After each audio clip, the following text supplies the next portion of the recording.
Les faits se sont déroulés ici sous le pont Wilson, lors de cette soirée festive de deuxième année de médecine organisée par l'association étudiante des Carabins. Un des groupes brandit une banderole. On y voit une femme inconsciente dans un verre à cocktail. Sur son corps tombent des gouttes de sperme et à côté le mot GHB. Ce terme fait explicitement référence à la drogue du violeur. Le nom et le logo du groupe auraient été choisis en juin, bien avant le procès Pellico. Mais l'image passe mal au vu du contexte. Par les temps qui courent, il est d'autant plus honteux de s'afficher fièrement avec une banderole faisant l'apologie et l'appel au viol par soumission chimique. À la faculté de médecine, le sujet est très sensible. La plupart des étudiants ne veulent pas nous parler. Ceux qui osent évoquent une blague de mauvais goût. Pour les personnes extérieures, voilà, je peux comprendre que c'est compliqué à accepter.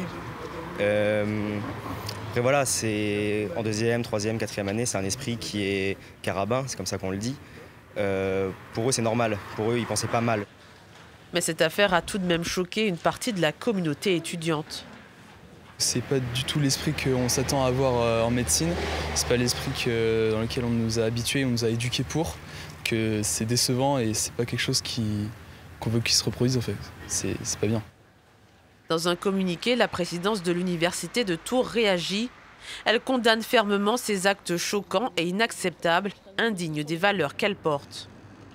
Une enquête pénale a été ouverte par le parquet de Tours après le signalement de faits de bizutage et d'agression sexuelle lors de cette soirée. Une enquête administrative va également être menée.